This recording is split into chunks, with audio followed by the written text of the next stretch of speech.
Welcome again to the Canvas Experiences presentation series. This is the second to last event, so I'm glad you could make it out. There will be one more opportunity, which is next Tuesday. So please do sign up and attend that one as well. Just a reminder, so the reason we set these whole things up was to have faculty tell people, get the word out about how Canvas is working for them in real courses. These are all faculty members who have used Canvas in the pilot project in their own real courses. The reason we're doing that is because we may be moving to Canvas. There's a possibility we may be moving to Canvas. No decision has been made as of yet. One of the ways that a decision will be made is that there has been a group formed, and that is ULTA, the University Learning Technology Advisors Group, which is comprised of both faculty and staff, but only the faculty are the voting members. And there's faculty from each college, and those faculty were appointed by, I believe, their department chairs. So you can reach out. If you go to the ULTA website, which is just ulta.umn.edu, you can see their charter as well as pull up their membership list and find out who your representative is if you want to have some input as far as which way the school goes. You can also still be involved in actually using Canvas. We just opened the application form to sign up for spring 2017 if you do want to use Canvas. Now there are a few caveats with that. It is a first come, first serve basis mostly because we are limited as far as how many users we can have in this pilot project. The other caveat there is that if we don't ultimately go with Canvas, then you've switched over for just a single semester, spring 2017, and then you would have to switch back. So just a few heads up there, you can weigh whether or not you want to do that. So without further ado, here is Bodong Chen from Curriculum and Instruction, and I know he has a ton of stuff to tell us about, which is great, so I will now turn it over to him. Thank you, Bodong. All right. Thank you, Tani, for the introduction, and thanks for coming to the talk on the election day. And I think that's a lot of commitment to actually come to the talk. And today, I want to share some of my personal experience as an instructor using Canvas, and also as a researcher who has a bit of experience with developing and designing learning environments, if we have time to move on to that topic. So a little bit about myself. I'm an assistant professor from the Learning Technologies program under Curriculum and Instruction, under CHD. And as a program, we do a lot of research design for all sorts of learning, including formal higher education, K-12 learning, and informal learning, like in museums. So as part of just reflecting my personal interests in terms of research, I did a lot of work in computer-supported collaborative learning, and more recently on learning analytics, which is emerging topic on this campus. A lot of discussion about that, and I would get into that a little bit as well. And lastly, about online learning and MOOCs, especially MOOCs is a term, massive open online courses, which has attracted a lot of attention in the US and internationally. So I'm running a project about using MOOCs for teacher development in China, which is also quite exciting. So that's where I'm coming from. And also for my program, there's a lot of colleagues exploring all kinds of technology for their own teaching, including Canvas, and also some other tools such as open platforms and other more social learning, taste of social learning platform as well. So that's where I'm coming from. And also a little bit of reflection on my journey with learning management system in general. As an undergraduate student, I developed or participated in the project developing a system that was SCORM compliant. It's an old story. Right now it's replaced by a new standard called TINCAN or XAPI standards, but that's where I'm coming from. And also I did a bit Moodle customization as part of a research project. And later on, for my PhD research, I moved on to researching and designing a system called Knowledge Forum, which you might call it anti-management for learning, because a lot of people might argue that learning cannot be managed by assistant or by a teacher. So that's kind of my research intent to direct to a different direction for learning. And more recently, quite excitingly, I've been exploring Canvas for my own teaching because I'm fairly new to the institution. I started my job here in 2015, so I jumped on board directly after there's a pilot available for Canvas. And also I use other systems as well, including Knowledge Forum, including data carpentry for my more statistics or data science-oriented courses. So quite a range of things. But before I actually talk about Canvas, I think I want to start by exploring some my pedagogical principles, because that's very important for an instructor to make any kind of decision for the system I use. So one part to start with is the model of community of inquiry.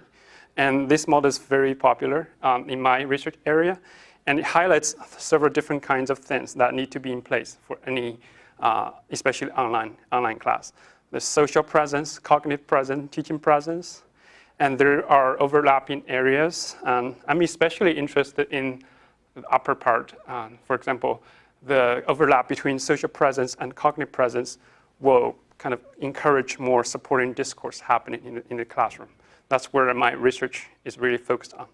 And for the teaching presence, I think as an instructor, try to set up goals, direction for students is especially important for my undergraduate courses. That's kind of my learning experience as an instructor in the past 2 years. So getting very clear goals, getting very clear content and direction set up in the system is very, very critical for the instructor to have the teaching presence in the course. And I think that's especially where Canvas is very good at, and I'll get into that a bit later. So this is part of my pedagogical goal. And the second set of pedagogical goal is called knowledge building community as a more like pedagogy or even educational philosophy that emphasize student agency, so students can make their own decision.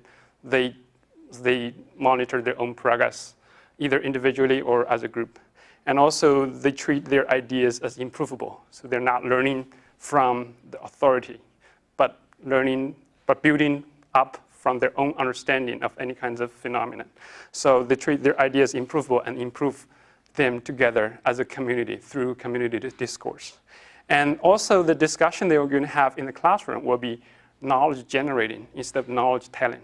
So a lot of discussion, I think, in some online space will be more student telling what they know. But in this kind of model, we're more encouraging students treat any kind of contribution in the class as opportunities to generate any kind of new knowledge about what they're learning. So there's a lot of background knowledge behind this model, but that's where I'm really embrace as instructor. So that kind of will motivate my pedagogical needs as an instructor, which include I want more of this part and less of this part.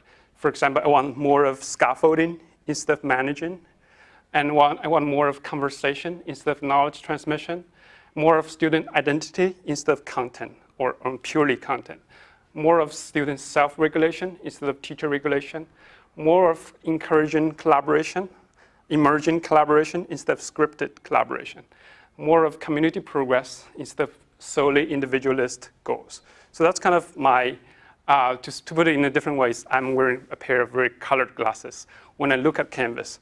So when I look at Canvas or any kind of other system, I have my own colored glasses that will make me to make like this decision or choices quite differently from a different instructor. So that's a kind of background before me jump onto Canvas. And so right now, I know there's a lot of discussion, like Tony mentioned, about a potential move from Moodle to Canvas, and I think that discussion is happening at many different institutions. And this is a chart coming from a website called Edutechnica, right? And they're tracking the use of different learning management systems. And this chart is showing that Canvas is growing. So Canvas is the green line. It's growing, especially among those institutions with more than 2,000 students. So, and you can see Blackboard is up here, Moodle is like flat line here, and Canvas has a steady growth in the past 4 years. And that's kind of the background we're operating on right now, talking about Canvas. And for me, I've been using Canvas since the fall of 2015, and I've been using it quite actively, thanks to LT PhD student Derek Schwartz, who introduced Canvas to me, actually, who has been using Canvas even before 2015. And I started with the open version of Canvas, and then gradually moved on to our UMN version. And right now I'm teaching 2 courses. One is the undergraduate course, and another one is doctoral course. So I got a lot of kind of experience to share with you guys. And also, so today I'm going to mostly just comment on my more practical experience of using Canvas in my course. And part 1 is bells and whistles. What's good about Canvas for my own experience. And this is very high level overview of what I think are really good, really powerful for Canvas. And also a lot of thoughts collected here were contributed by some of my colleagues from my program, LT program, who have been exploring Canvas as well. So mainly interface is good, it's sleek, grading system is powerful, third-party tools, the opportunity for that is endless, and analytics is emerging and getting, I know there's a lot of discussion on Canvas about it, it's getting more and more powerful and a lot of potential there. And there are other many things, and I might not get a chance to talk about them today. But to start with some quotes actually from my students. These are 3 students from my actually summer class this year.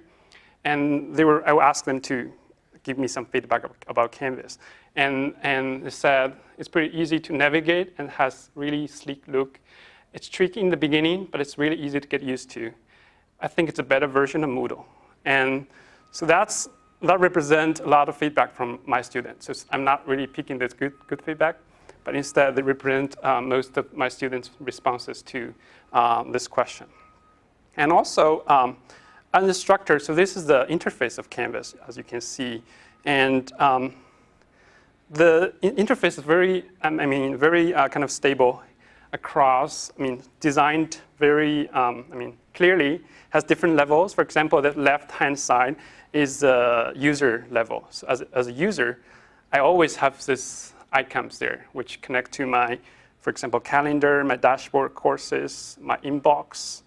And if you go further, there's a class or course level navigation, which I will get into a bit later. So all the links for a specific course will be there. And if you move right, this is the major content. For example, what you see here is a list of modules in my class. And this interface might be replaced, for example, by a discussion thread if you're on the discussion page. And here on the very right side, this part is very responsive to what you have here. So I think the design overall is very well thought through. It's very consistent across different kinds of pages. And as a user, I find this very useful. And I think that's why students think it's very easy to get used to, just after a few weeks of exploration. And also, I want to highlight that a lot of my students use the mobile version of Canvas. And the reason I know that, because some students, they're trying to submit assignment, and they cannot really do equally well through the mobile version compared to the website version. But still, having this mobile version offers a lot of opportunity for students to learn if they're on a campus connector, for example, if they're waiting for a bus, if they're traveling. So actually, a lot of my students in the past summer, they've been learning while they were traveling internationally. So, and they're using this mobile version pretty heavily. So having this very well-designed mobile version of Canvas, I think helped me and helped my student pretty well. And also Derek commented on this as well for his class. And also just exploring other good features, I think, for Canvas. Another part is the student view. So right now I'm turning on the student view. Thanks to Melissa for reminding me of this feature. I can actually see what students see from their perspective. And you can see this view is much less cluttered compared to instructor view. So students have less cognitive load when they're looking at the course, when they're exploring the content of this course. And you can see less navigation links. And also, as an instructor, I can control when to publish content to my student, even though I'm actively building content for the next few weeks. So here you see right now students are on module 10, but I'm actually building module 12's content. So this control of visibility is very easy to do in Canvas. And also from the student view, you can see there's a responsive to-do list. For example, there's an assignment coming up almost yesterday, right? Okay, because I made this slide yesterday. So student can see upcoming assignment from the right-hand side menu, from the course index or homepage, so that student can keep on track of their learning activities. And that's very helpful to have for students. And to go further, as an instructor, it's very helpful to have the Canvas calendar. So this is a calendar for me as an instructor, and I can see all this kind of activity going on for all my classes that are actively going on. And I think even more powerfully, I can, with a drag and drop, I can change the due date for some assignment. For example, if I build this course based on content from the past summer, very likely I need to adjust the due date for my assignments, right? And what I can do is just drag and drop one of the items to new due dates without going to every assignment and to change the setting of every assignment. So I think the calendar offers good support for me as an instructor, either help me tracking activity in different courses, but also changing, also adapting different kind of assignment setting in my courses. It's very, very easy to use this feature. And the next part I want to comment on is the content. For example, as an instructor, especially I'm teaching one purely online course, the content is key, is critical. So I need to develop content that's more interactive, that's more responsive to students, and have more embedded social cues in it, because we never get to meet face-to-face. I need to find different ways to engage with my student more socially. So a good feature for Canvas, I think also shared by Moodle, is with the HTML embedding, you can do a lot of stuff. For example, I can embed my videos in it. I can embed pictures in it to present the content more engagingly instead of just purely text. And also there's another kind of embedding. We embedded a tool called Padlet, which is basically a sticky note or post-it note online. So student can come here and then they can post their sticky note, and we can build some kind of interactivity right inside the content page itself. And that kind of corresponds to my pedagogical needs of supporting more conversations with students whenever possible. So this can be also easily done with Canvas, and I want to thank my colleague Yuhui Chang, who kind of did this part and shared with me. So embedding is very powerful. You can embed any media, video, audio. For example, I used a podcast for one of my class. So I posted my commentary on a tool called Soundtrack, I think. It's mostly used for music, but I posted my recording there. And I can easily embed that in my course as well. And very interesting, a lot of people like that, even though they're not part of my course, and which is quite amusing. But the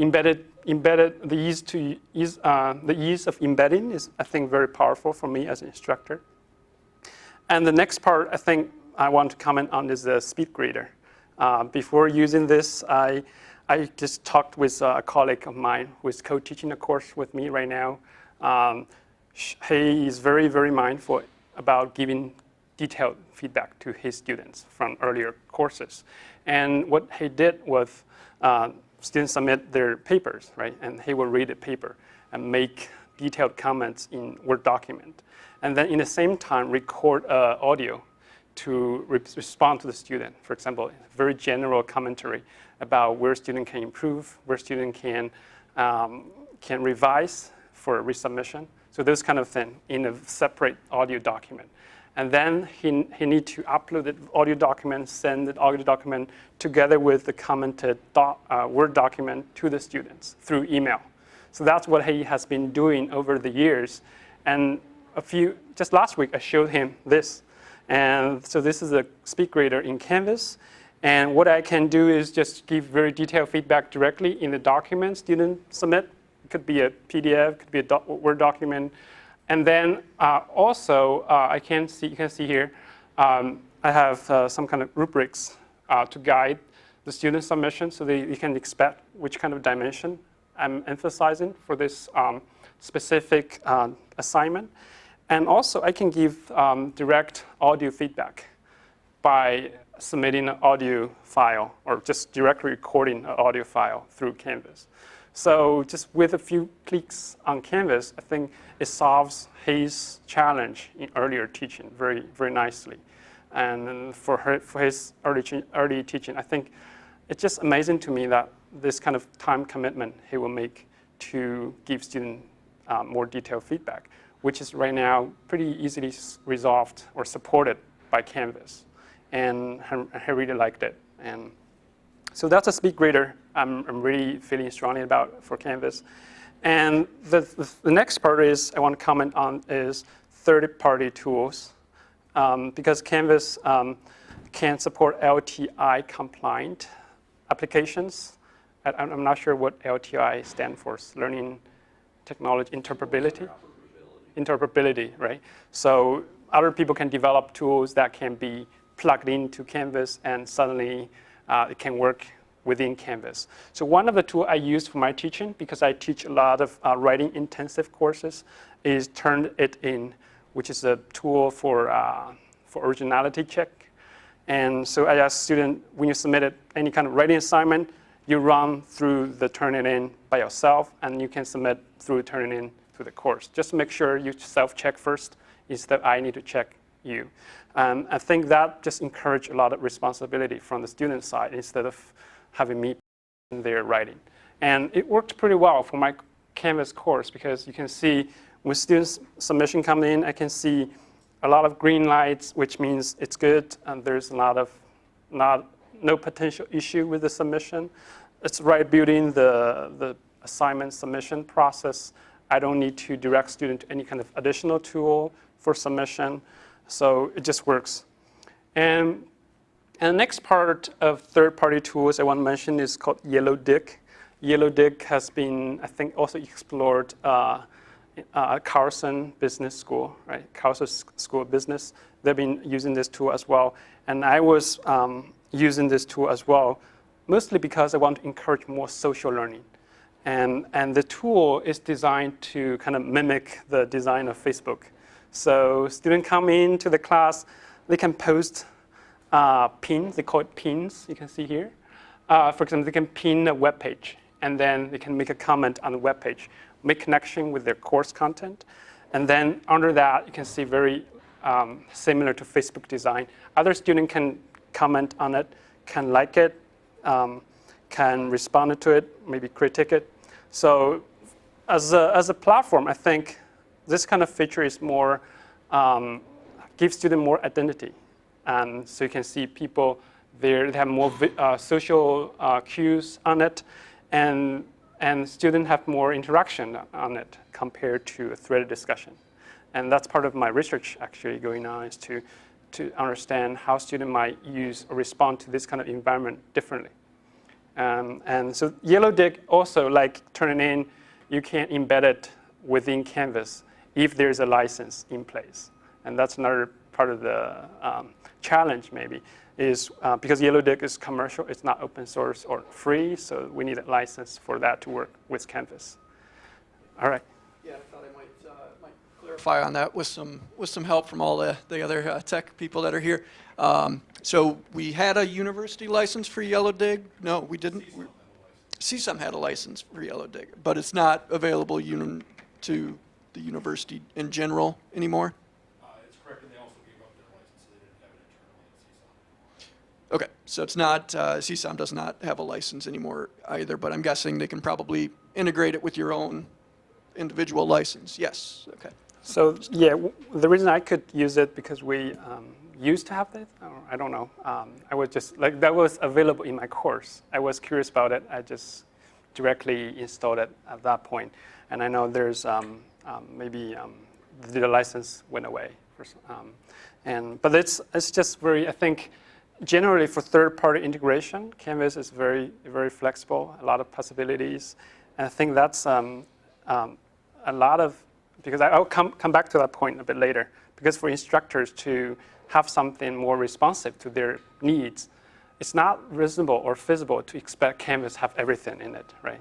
And for instructors, I think it's more organic to have other opportunities they can introduce to their courses to meet their specific needs instead of expecting a learning management system to have everything in place. So that's, I think, very powerfully for third-party tools, and especially for Canvas to support that. I think that opportunity is huge. And also, I want to comment on the Unison Engage. The past presentation series, some instructors mentioned it. But for me, I'm using it for a doctoral course I'm teaching right now. And a big shout out to Shane from the library who supported this initiative. He actually helped me put a lot of library resources into this course, into this website, which is linked to Canvas. So my student can just directly read these materials online instead of going to library, borrow books, scanning books. So everything is in place thanks to Unison Engage. And also, what's nice about this tool, so the tool itself is not that complicated. Basically, it's an e-reader in the browser. Student can read it and can make highlights, can make comments or notes. It's not that complicated. But if you can go into this Canvas Engage, for me as an instructor, I can see actually, so these notes are highlights by students. And some students actually using it. And they can make highlights in the text. They can make comments. So I can actually go through their notes and comments. And to prepare for the next class session, I can kind of expect which kind of question they were having. And they can also ask a question directly. This is not very clear, but there's an option of questions. So I can review their questions before the class and better prepare for their question for more engaging conversation face-to-face. And are the students' notes public? Can they see each other's notes too? I think it's not. I think it's visible to me. But that's the question I wish to talk more, maybe with Shane later, is to, the reason I jumped on board onto this is my commitment to more social interaction everywhere. And I know there's a tool called Hypothesis, which is basically open web annotation. So any kind of web document you can annotate, you can choose to share publicly, share with yourself, share within your group. So that kind of interactively on the web is pretty powerful. And I want to mimic that with Engage. But for this course, I'm not really targeting that because the focus for this course is to make resources and readings more easily accessible for students. And so the social part is less emphasized, but I'm not aware of any kind of student talking with each other on this. And to go further, there's another part built in to the Engage. There's analytics so that you can track how students are engaged with the readings. But for this course, because I made it clear that students can download the document, so their activity might not be logged in this system. But in the future, if reading and engagement is critical, you might want to use this feature, even though it's quite simple. I think could be further refined. So this is something that's available, but I'm not very emphasizing this feature in my course. And also going further into the analytics part, I use the Canvas analytics a little bit in my course. This is, pretty rudimentary in terms of analytics because that's my research area, and we tend to talk a lot about the actual, for example, student writing, student conversation, and student, for example, do predictive analytics based on logs, correlate log analysis with other kinds of social engagement, so those things. But for the instructor, I think this very overarching high-level overview of my course activity is very helpful as well. For example, this part is the assignment submission. And the red color means the percentage of late submission, a missing submission. And the yellow one is the late submission. Green one is on-time submission. So just giving this visual, by looking at the visual representation, I can see, okay, this assignment may be too hard. And I can choose to follow up with my student.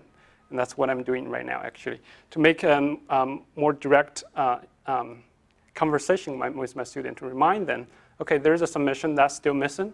Do you need any additional support? What's the problem? And how can I better support you? So that's pretty hard sometimes to identify with the general Canvas interface. So analytics could have this kind of support for instructor to spot the issue right away and take actions immediately. And also, there's a more exciting initiative going on. I signed up for the Snapshot, which is also under Unison.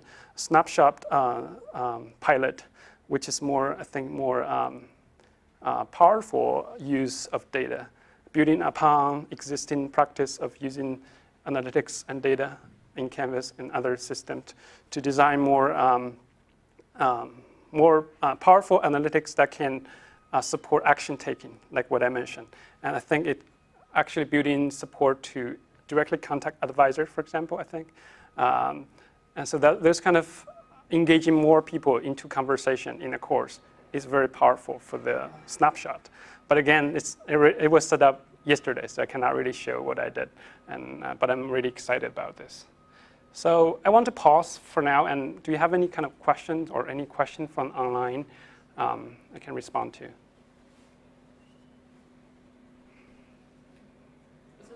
Okay. It seems like you're replacing. There's no speaker.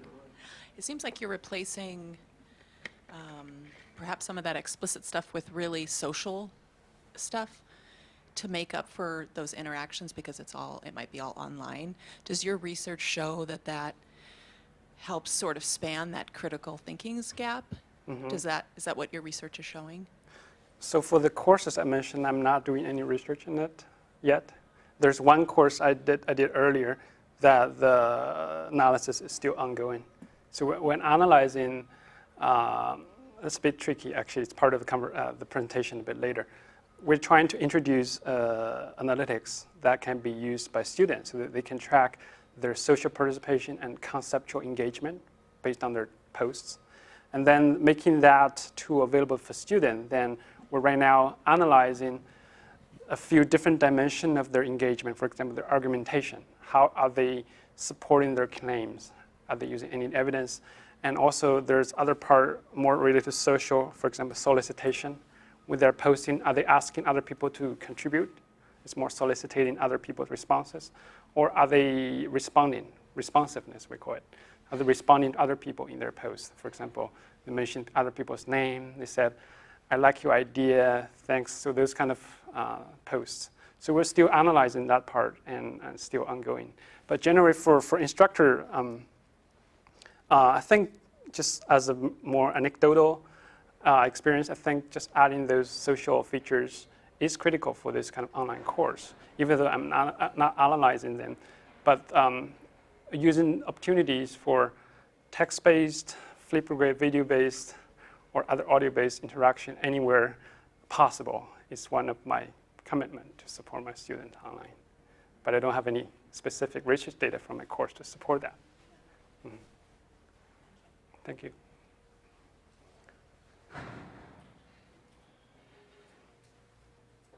Did you start with a brand new course in Canvas, or did you transition a Moodle course into Canvas? Mm-hmm. So for some of the courses, so I taught maybe 3 already, and let me see. For the doctoral courses, we built it from scratch with support from another instructor I'm co-teaching with, and Shane, and everything we built from scratch. From 2 other courses, they are from my program, Learning Technology program, has been there for a long time. There's a lot of materials available. So I want to thank Derek, who used Canvas, and I built directly from his content by adding my taste of the course material. So there's support that I can build from, like exporting either from Moodle or from Canvas. But I mostly depend on Canvas from the beginning. Mm-hmm. That's a great question. All right. Okay, so I'm now moving to the improvable areas of Canvas, which I again, reflect my own understanding, my own pedagogical needs. So it's not universal and applicable to other instructors. And what I find, for example, a few different areas that can be further improved for my own needs. First is the content navigation, discussion features, the second, and more the student identity and sense of community. I think this kind of limitations are widely shared among learning management systems. It's not specific about Canvas, but shared by other systems as well. So Derek mentioned the need for course level customization. I think it's also, I shared this issue as well. For example, some ideas just threw out there is, it's helpful to add some color scheme to reflect the course's own characteristics or personalities. And that's not available for Canvas yet. Another thing I think a lot of other instructor has been doing very well is to customize the front page. And I haven't got a chance to do that yet. I think that's pretty powerful. And so having some more well-designed front page templates for instructor to use, for example, an HTML template that I can directly just apply to my course. That'd be quite useful for me. And instead of me having to build an HTML page to meet my own course needs. So that's something good to have as well. And thirdly, as for analytics, I think both from my understanding as a researcher is to have something that's more responsive to individual needs. So making analytics more customizable. For example, if I'm teaching a course that doesn't have any quiz, then I don't want to see the quiz analytics at all. And if I emphasize discussion in my course, I want to see more of the discussion analytics. For example, their social networks, right? And their, for example, sentiment analytics could be another possibility, and many other things. And so making the analytics system more customizable could be part of a Canvas system, and could also be part of the Unison as well. So it's kind of a system navigation for this. But this is just some, I think, very general ideas for customization that could be very helpful to have for instructor. And also navigation. This actually came from some of my students because they mentioned that there are too many links to click on. And how to get to this page is I start from the modules, the page of all my module in my course. If I move on to a discussion that's under one module, then the link takes me to this page, which is the discussion page. And you can see here the navigation here. It just lost the history of my traces. So it didn't come from the discussion page. Instead, it came from the module page. So this is my maybe more user interface or user experience design challenge that reflects a more folder thinking of folders instead of thinking of from the angle of student experience. Because as a student, I don't care which folder is for this discussion is under. I care about my learning trajectory. I started from the content, I moved on to discussion for this specific activity, I moved to this assignment submission. So this might be a bit hard to negotiate because they're just, again, reflect my own taste, right? But having some kind of customization for this like kind of different way to track student trajectory would be helpful for me and maybe for some other instructors as well. And again, another discussion threads. It's another just another discussion threaded discussion, which is again shared among many systems. This kind of design has been there for 20 or 30 years, and that's totally expected. And for me, I use discussion thread a lot. So this, you can see under this thread, there are 102 posts from my students. So it's getting really long. And even for this three posts, I even shrinked it to make it fit into this screen. But you can imagine there's a lot of posts, very nice posts, very thoughtful posts from students. But sometimes their ideas are tracked in their posts. So making ideas movable will be very, very useful to have.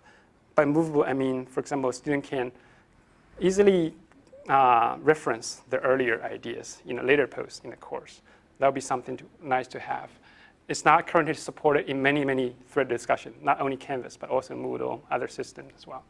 And another way to think about it is more way to make connection, make linkages. For example, right now, it's only response or reply. And how about some other kind of more, for example, when you're responding, why you're responding, those kind of linkages. Can we support that within Canvas? And I think that's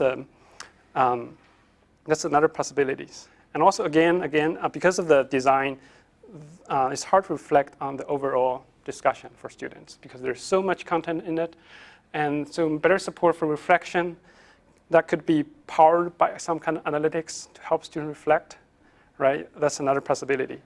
And another possibility is to add more social interaction by mentioning, like on Twitter, when you post a tweet, you can mention somebody else. Why can't we have in Canvas?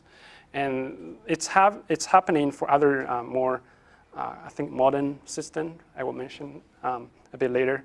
Adding that feature will add a bit social interactivity, especially if you mention somebody get a notification, more likely this person will respond to the post. And finally, I think it's lacking a search feature for discussion forum. I mentioned that for students, they post something earlier in the course, and later on they want to revisit the idea. It's hard to track, but if you have a more powerful search feature, which I'm not aware of yet, to support that kind of revisiting and reflection, I think that would be very helpful for my course specifically. So just some thoughts, I think some potential, and this is the interface of the tool. I was part of what you call Knowledge Forum. It's a different visualization of discussion. Instead of have a huge thread, it's trying to use a 2D interface. So each post is represented as a node in a network, and the interface could be freely organized by students. So it might be easier to keep track of the discussion, might not. So it depends on the specific situation. But I think one thing we can do, again, is to harness the power of third-party integration. For example, build a LTI compliant plugin for Knowledge Forum to make it accessible from Canvas. That will be something I'm interested in exploring. And I mentioned Yellowdick, other kind of discussion tool. Yellowdick is one possibility. Moot is, I think, very sleekly designed, very modern discussion tool. And discourse.org is another one. But unfortunately, those do not have an LTI plugin for Canvas. So, but those could be design features we can look at for continued improvement of Canvas in the future. Okay, sounds good. And again, the Nebula is another tool that developed by Northwestern, and they just recently made it open source, and then it just basically represent the threaded discussion in a very different way with more visual guidance, with cleaner interface. And students can directly respond or comment on the responses using this interface instead of having the non-threaded discussion. So I think that's another possibility we can look at in the shorter term. Another part I mentioned, the identity for student is now hugely supported on Canvas. For example, for me as an instructor, what you can see is basically my information here and my recent activities here.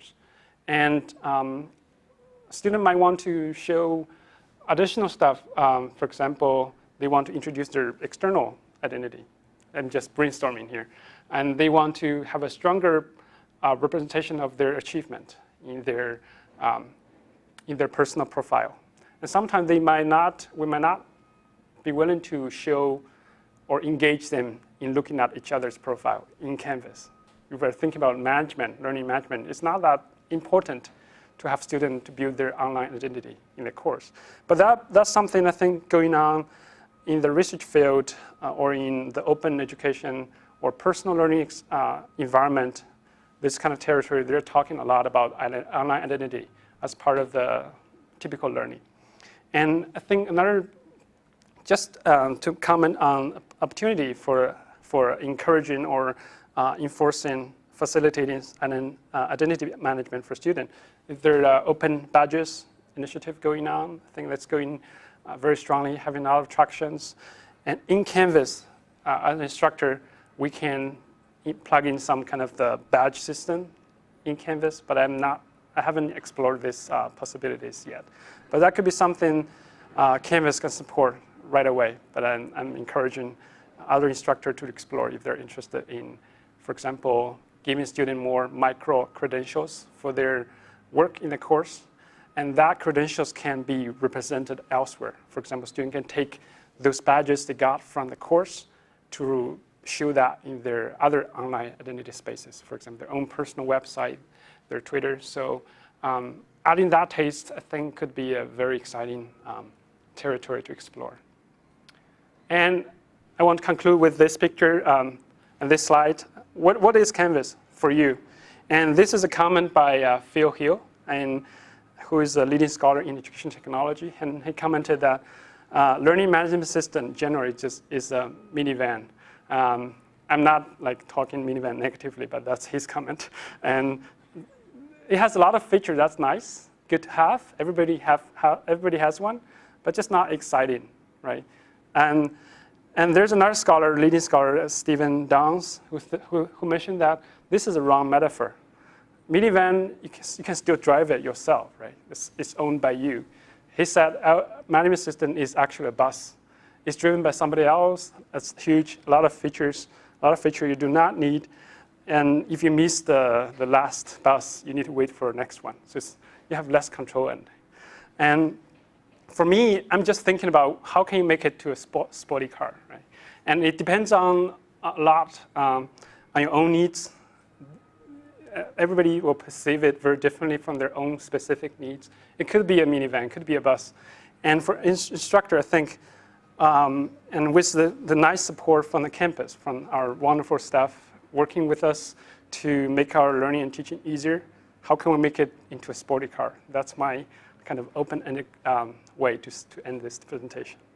And thanks a lot for attending this event. Any question, I'm open to answer.